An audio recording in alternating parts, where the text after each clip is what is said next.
Fala pessoal, tudo bom? Vamos voltar hoje a falar de Platão, na nossa série que trata dos diálogos desse grande autor, desse grande filósofo. O livro que estamos vendo é o primeiro da série de diálogos de Platão. Já vimos a história de Tieteto, o diálogo de Tieteto, e hoje vamos ver o diálogo de Sofista, ou do ser. Esse diálogo começa com Sócrates, Teodoro, Tieteto e o estrangeiro de Eleia.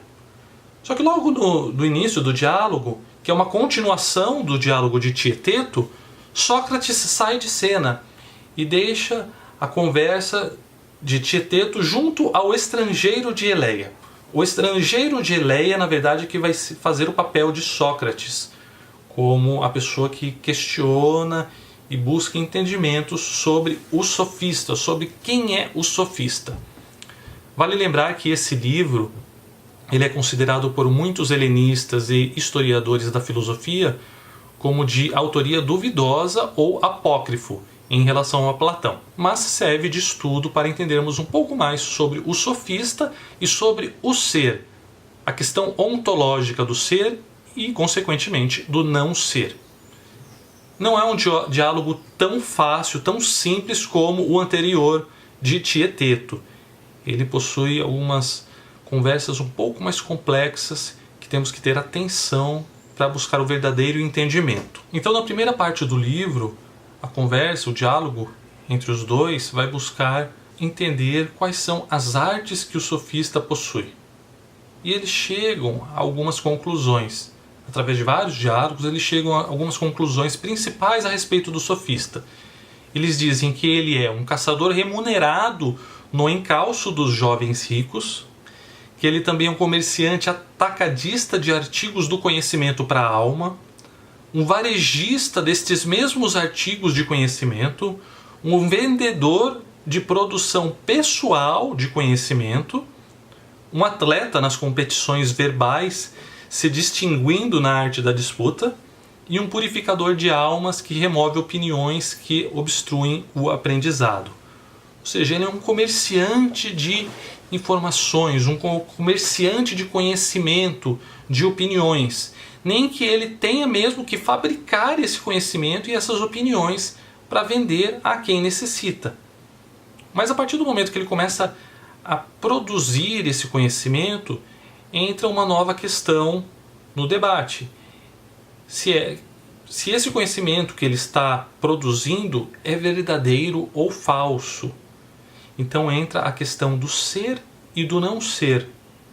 É uma questão que envolve também Parmênides, um filósofo pré-socrático, que falava que o não ser não pode ser questionado, pois ele é indizível, ele é inconcebível, ele é indiscursável. Então, o não ser não tem como nós pensarmos sobre o não ser. E qualquer tentativa de pensar e tentar explicar irá refutar qualquer argumento. Mas mesmo assim eles insistem e tentam entender o que é o não ser. E eles percebem que o não ser tem muita relação com o que é diferente. Existe o ser, que é alguma coisa que é, e existe o diferente. O diferente é o contrário do ser, ou seja, é o não ser. Então eles confirmam que o não ser pode ser questionado, o não ser também é alguma coisa. Então eles chegam a uma primeira conclusão. Aqui eu estou falando de um modo bem simplório, tá pessoal? É muito mais complexo do que isso. Para vocês entenderem mais, vocês têm que ler o livro, não tem jeito. E estudar bastante.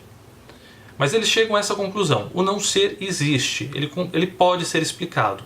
E ele está relacionado à diferença do ser, que é alguma coisa. Pois bem, então se existe o não ser, eles partem para uma outra questão. O não ser se mescla com a opinião, com o discurso?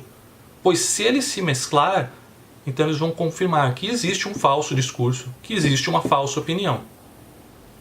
Então eles continuam no seu diálogo e percebem que existem algumas palavras, alguns conjunto de palavras que conseguem mostrar que existe falsas opiniões.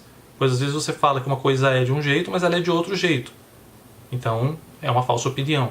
Existem coisas, falsas opiniões e falsos discursos. Então eles têm relação com o não ser. A opinião O discurso tem relação com o não ser, que é a falsidade. Assim sendo, eles conseguem chegar à conclusão. Se o sofista é um sábio, eles percebem que não, ele não é um sábio, ele possui conhecimentos que ele vende, mas que muitas vezes são falsos conhecimentos.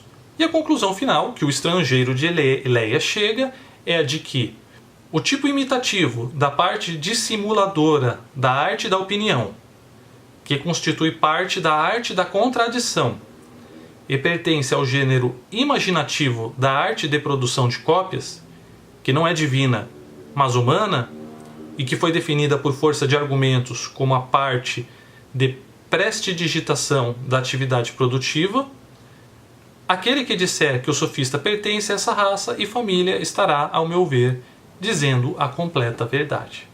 É um diálogo que está em quase 100 páginas, tem que ser lido com bastante calma, com bastante paciência, com anotações, mas que nos traz uma resposta muito conclusiva, que inclusive já está em outros livros de Platão a respeito do sofista. Mas aqui ele envolve muito a questão do ser e do não ser. Vale a pena, temos que estudar Platão para entender um pouco mais os seus pensamentos. Está ok, pessoal? Esse é o segundo vídeo da série de Platão. Espero que tenham gostado. Caso tenham opiniões, sugestões, comentários, não deixem de registrar aqui abaixo. Cliquem no curtir ou descurtir se gostaram ou não gostaram e também compartilhem o vídeo. Um grande abraço e até mais!